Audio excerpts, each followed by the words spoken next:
In the quiet, fog-drenched streets of Northern California during the late 1960s and early 1970s, a shadow lurked.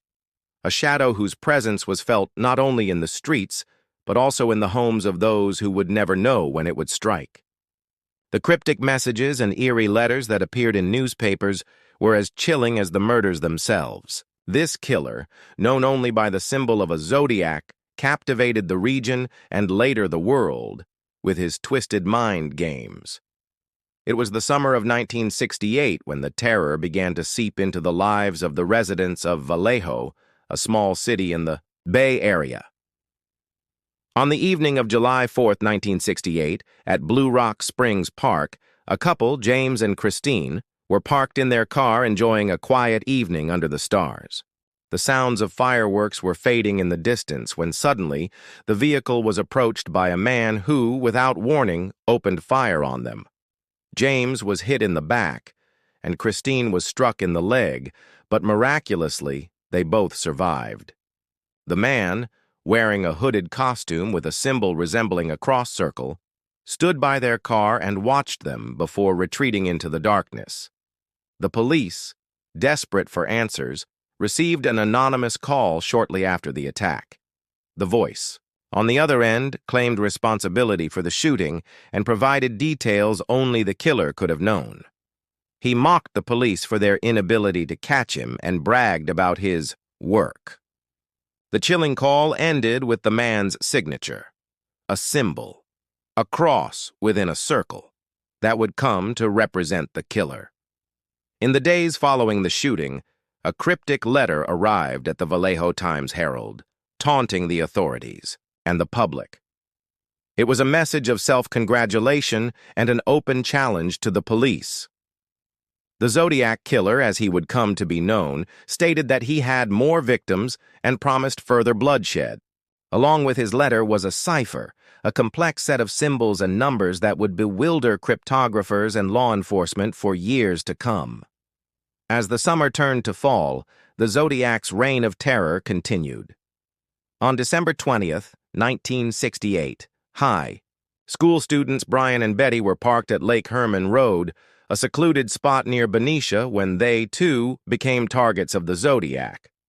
The couple was shot in their car, their bodies discovered the following morning. The attack was eerily similar to the one at Blue Rock Springs, and it wasn't long before the Zodiac wrote again, taunting the police for their incompetence. This was just the beginning of a long series of murders, each one seemingly more calculated than the last. On July 4, 1969, the Zodiac struck again, this time at a popular lake near San Francisco. Darlene and Michael were enjoying a peaceful evening when a man approached their car. Darlene was fatally shot while Michael managed to escape, though he was wounded.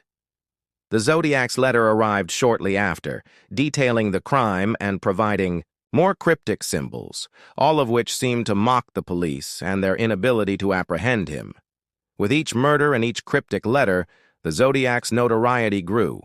His letters grew more erratic and bizarre, yet always maintained an air of superiority, as if toying with those who sought to catch him.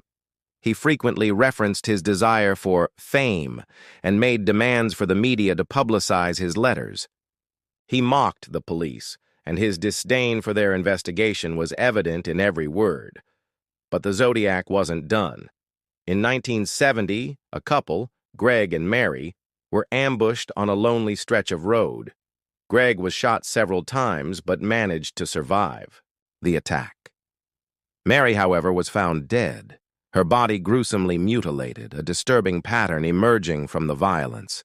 The Zodiac once again sent a letter to the local newspapers, claiming responsibility for the attack and further taunting the police. By this time, the Zodiac's cryptic messages had grown into something of a puzzle for both the public and law enforcement. A team of amateur sleuths had been attempting to decode the letters, but the Zodiac was always one step ahead. In one infamous letter, he declared that he would reveal his true identity only when he had completed a masterpiece. This statement sparked a frenzy of speculation, with some wondering if the killer was toying with the authorities or if he was trying to make a statement about the futility of their efforts. Despite numerous investigations, the Zodiac Killer eluded capture. By 1974, the letters stopped coming. The public's fascination with the case never waned, though. Decades passed, and the Zodiac's chilling legacy lived on. People around the world were captivated by the mystery of the killer, his cryptograms, and the tantalizing thought that the case might one day be solved. It wasn't until much later that new technologies, including DNA analysis, gave investigators a fresh lead.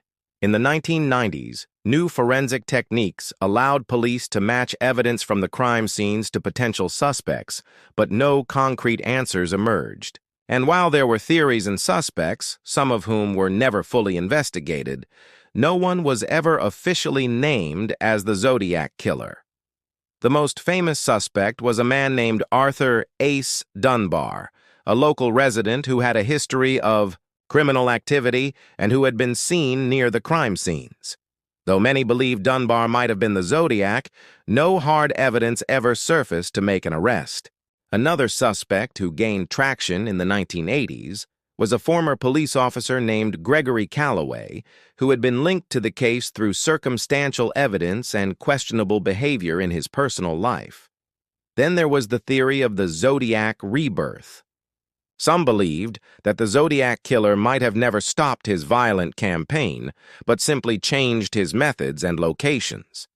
Perhaps he moved elsewhere, or maybe his thirst for fame had dissipated.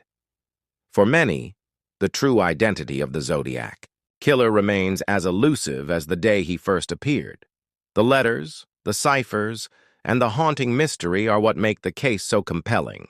And even though decades have passed, the enigma remains unsolved. The Zodiac Killer's reign of terror may have ended with his final letter in 1974, but his legend has never died.